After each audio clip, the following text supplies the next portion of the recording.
गुरुर्ब्रह्मा गुरुर्विष्णु गुरुर्देवो महेश्वरा गुरुः साक्षात् परब्रह्म तस्मै श्री गुरवे नमः।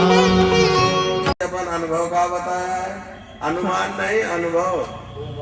शंकर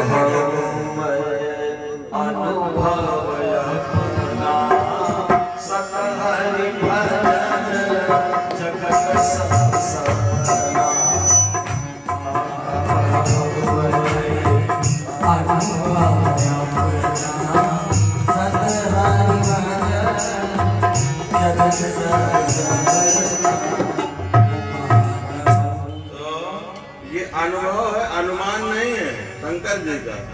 और अनुभव क्या है कि हरि का भजन, हरि का स्मरण, हरि तत्व वही सत्य है, बाकी सब स्वप्न है।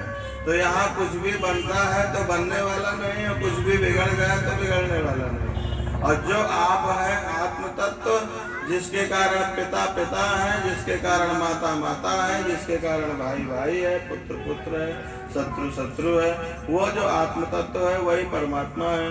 3.5 हाथ के हमारे तुम्हारे शरीर को जो शक्ति चलाती है उस शक्ति को आत्मा कहा जाता है। और पूरे ब्रह्मांड रूपी शरीर को जो शक्ति चलाती है उसको परमात्मा कहते हैं। तो ब्रह्मांड का चलाने वाली शक्ति और हमारे तुम्हारे शरीर को चलाने वाली शक्ति दो ही नहीं है।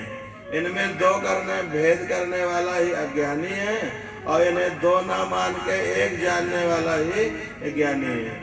और यही भागवत का मुख्य उपदेश है कि सब कुछ वही है, एवरीथिंग इज ही। और यही बात समझाने के लिए परीक्षित को भगवान सुखदेव ने अनेक प्रकार के वृत्तियों भक्तियों के सिद्धांत दृष्टांत का उदाहरण देके ये बात समझाई नारायण कि अभी अभी आचार्य जी बता रहे थे जनक और राजा श्रुतदेव ब्राह्मण के यहाँ भगवान द्विरूप बना के गए। तो और रास लीला में भगवान पहले एक कृष्ण असंख्य गोपियां, इसके बाद 2 गोपी के बीच एक कृष्ण, और इसके बाद जितनी गोपियां उतने कृष्ण। और भी आपने कथा में सुना होगा जब ब्रह्मा जी ने उनको मोह हुआ और उनके बछड़े चुरा लिए, ग्वाल वाल चुरा लिए भगवान के ऊपर शंका करके। तो भगवान ने जितने बछड़ा रहे वो ब्रह्मा जी से जाके अपनी पावर बता के बछड़े नहीं मांगे। उन्होंने बिना पंच तत्व के, क्योंकि ब्रह्मा जी सृष्टि करते हैं तो उन्हें पंच तत्व चाहिए, जीव चाहिए, जीव के कर्म संस्कार चाहिए। लेकिन भगवान ने बिना किसी मटेरियल के अपने आप को ही बछड़ों के रूप में और उतने ही ग्वाल वालों के रूप में बदल दिया, बना दिया। तो कहने का मतलब कि कृष्ण एक रूप में है, 2 रूप में है, हजार रूप में है, बछड़न के रूप में वही है, ग्वालन के रूप में वही है, और भैया संसार के रूप में भी वही है। उसके अलावा कोई दूसरा ना हुआ है ना हो सकता है। तो अब हम चाहे अच्छा बुरा पापी पुण्यात्मा अनुकूल प्रतिकूल मेरा पराया ये चश्मा पहन के संसार को देख के और चाहे अपने लिए यही नरक बना ले और चाहे सिया राम मैं सब जग जानी करम प्रणाम जोर जग पानी, उस ईश्वर को ही सब में मानते हुए नारायण सेवा त्याग और प्रेम के द्वारा अपना जीवन बिताना चाहिए। और मोक्ष तो इतना आसान है भैया, कौन ऐसे मुंह कड़े किए खड़ा हुआ और ऐसे घूम के खड़ा हो जाए। तो घूमे में जितनी देर होती है मोक्ष में उतनी देर है। और लेकिन प्रयत्न थोड़ा कठिन है।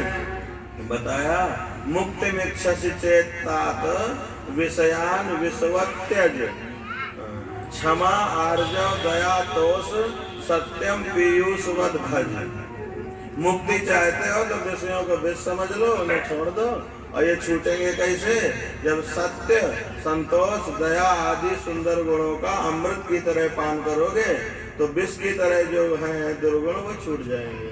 और अंत में भगवान सुखदेव जी ने परीक्षित को बताया राजन कथा पूरी होने वाली है तो तुम तो राजन मनुष्यति पशु बुद्धि में मान जाइए। ये पशु बुद्धि है कि मैं मरूंगा या कोई मरेगा। तो सबसे महंगी लाइनों में ये महंगी लाइन है सुखदेव जी की आखिरी, त्वम तु राजन मनुष्येति पशु बुद्धि में माम जही। राजन तू मरेगा या तेरी मौत होती है या हो सकती है, ये पशु बुद्धि है, जानवर वाली बुद्धि, अज्ञान, इस बुद्धि का त्याग करो।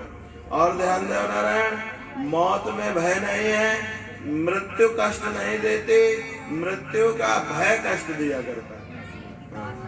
तो इसलिए मृत्यु से भय नहीं करना चाहिए।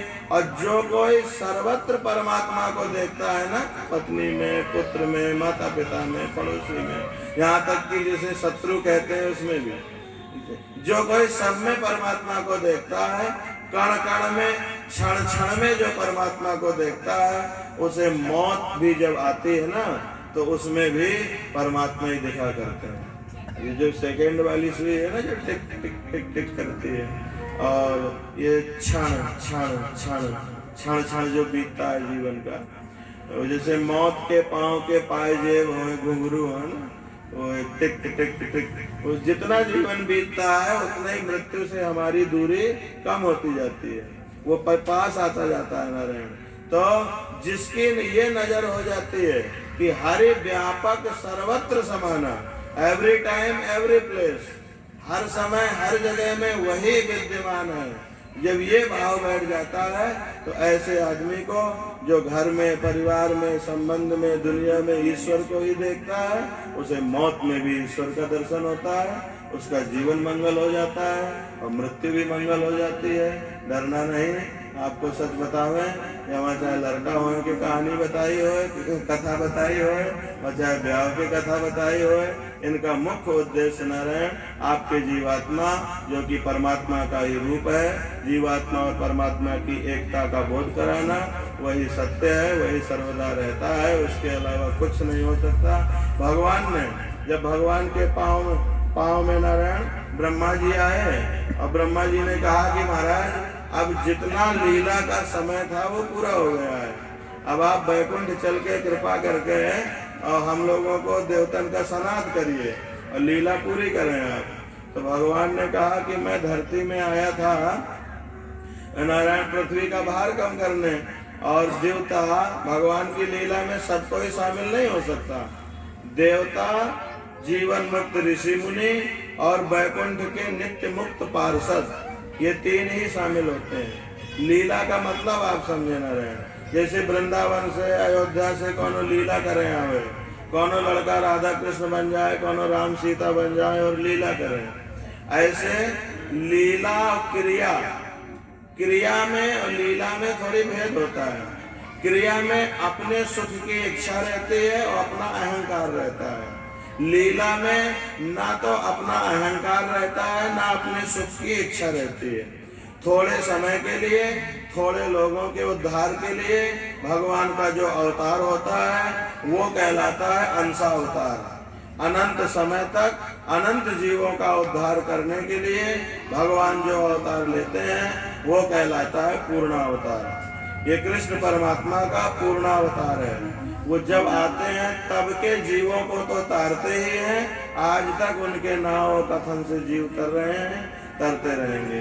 तो ये परमात्मा का पूर्ण अवतार होता है। तो भगवान ने कहा कि हम धरती का भार कम करने आए थे और हम वहीं से भार, हमारे परिवार का भार इतना बढ़ गया, तो भगवान ने उसको कम करके, खत्म करके जाने की बात कही।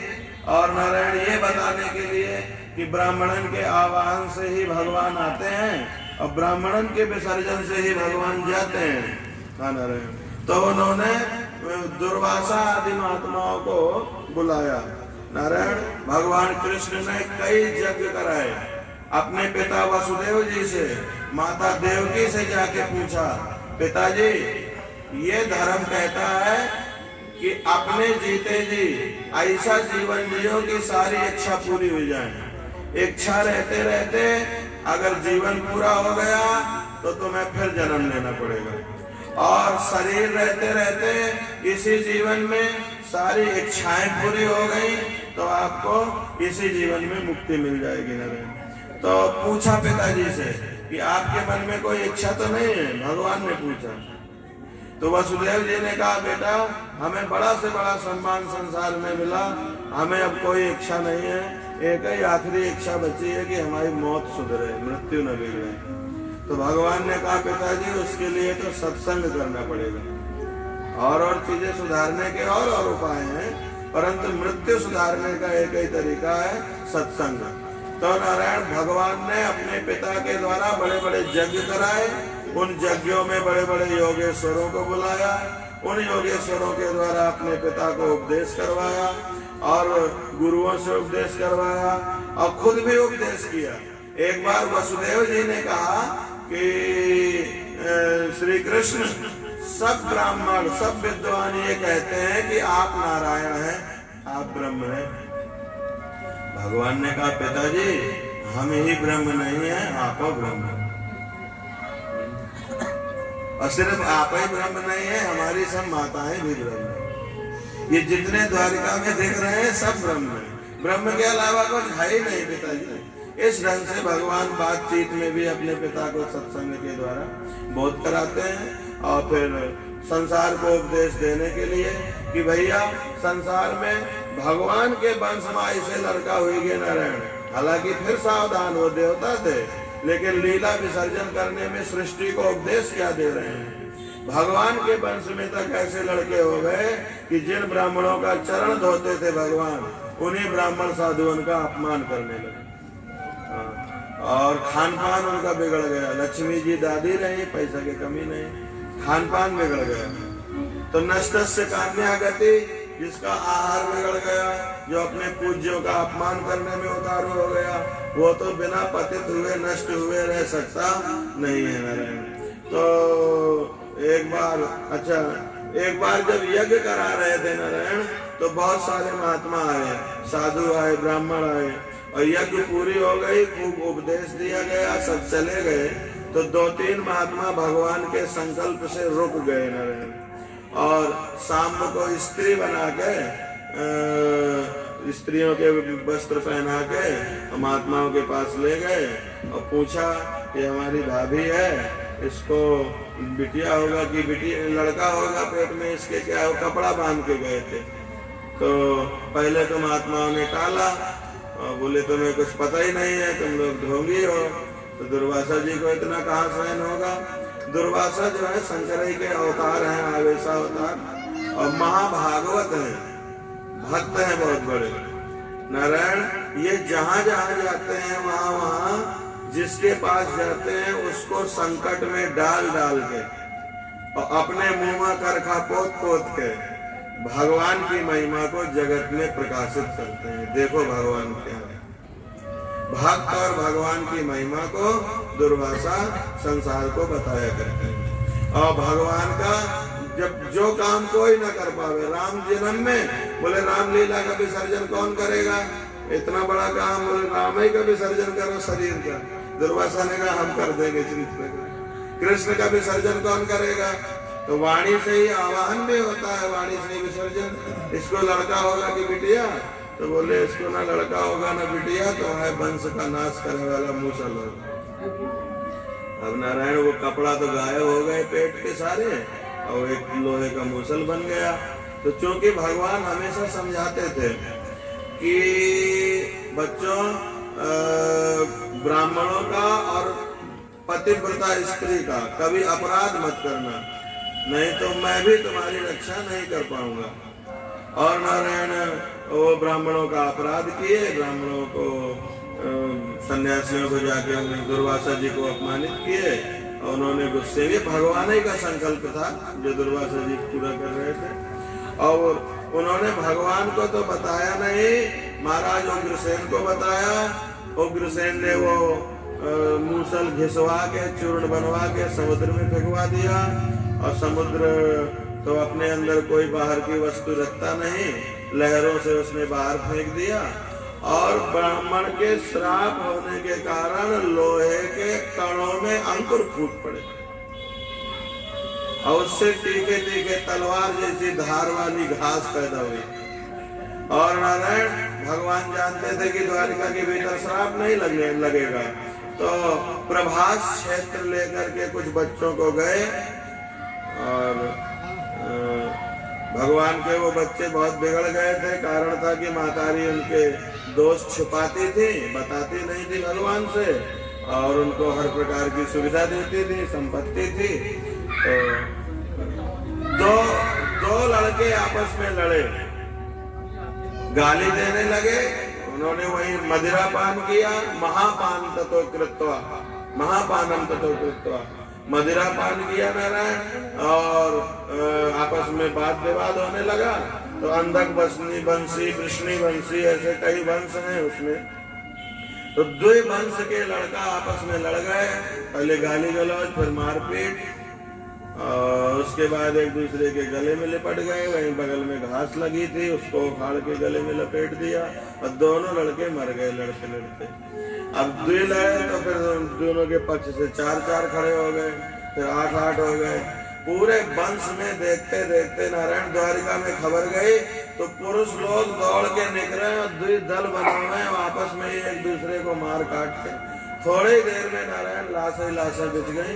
और भगवान ने अर्जुन को बुला के स्त्रियों को, संपत्ति को और गाय को बोले, इनको यहाँ से ले जाओ, कुछ समय बाद द्वारिका भी डूब जाएगी नारायण जल में।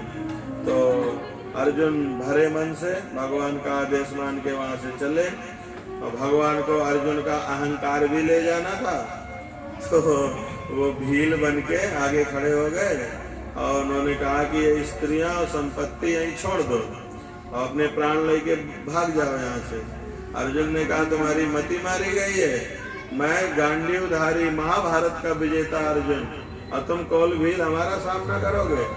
तो नारायण भीष्म, कर्ण जैसे योद्धाओं को, इंद्र और साक्षात महादेव को युद्ध में छका देने वाला और प्रसन्न कर लेने वाले इंद्र, जब भगवान कृष्ण नहीं रहे उनके साथ, तो वो अपने तर्कस से तीर निकाल के धनुष में नहीं चढ़ा पाए। तो भैया दुनिया में जितने बल है ना, वो सारे बलों में भगवान का बल ही एकमात्र बल है।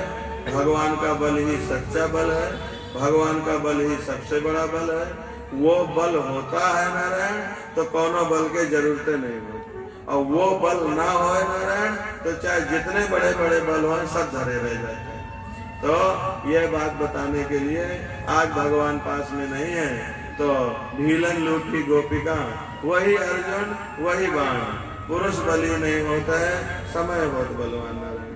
तो काल के विज्ञान, ये भक्ति विज्ञान है, भागवत ज्ञान का विज्ञान है, ज्ञान विज्ञान है। काल विज्ञान भी एक होता है। काल ज्योतिषी लोग काल विज्ञानी हैं, और वैसे काल के रहस्य को जानने वालों को पता है कि दुनिया एक जैसी नहीं चलती, कभी इसमें बदलाव परिवर्तन होता रहता है नारायण। यही शरीर पहले कैसा रहता है, बाद में कैसा होता है। तो काल के विज्ञान को जो जानने वाले हैं, वो किसी चीज के मिलने पर, किसी चीज के बनने पर, किसी चीज के बिछुड़ने पर, किसी चीज के बिगड़ने पर कभी भी शोक करते नहीं हैं। क्योंकि जो मिट्टी के रहस्य को जानते हैं, उन्हें पता है कि मिट्टी का कभी नाश हो सकता नहीं है, और घड़े को कोई माई का लाल कभी बचा के रख सकता नहीं है। इतने पुरखा आए चले गए, कौनों का घड़ा आज तक साबित बचा नहीं है। तो तुम तो राजन मनुष्य पशु बुद्धि में अंजहि, इस बुद्धि का त्याग करने का उपदेश भगवान सुखदेव करते हैं। और भगवान के चरण में नारायण, वही जो मूसल की बची हुई लोहे की चीप थी, एक मछली खा गई थी, और वो मछली एक व्याध ने पकड़ी, जरा नाम के मछली चीरी जब, तो लोहे की चीप निकली, उसमें उसने जहर बुता के और अपने तीर में तरकस में रखा था। भगवान के चरणों में सुनहले सोने की उभरी उभरी चिन्ह बने हैं नारायण, शंख के, चक्र के, गदा के, पद्म के, जौ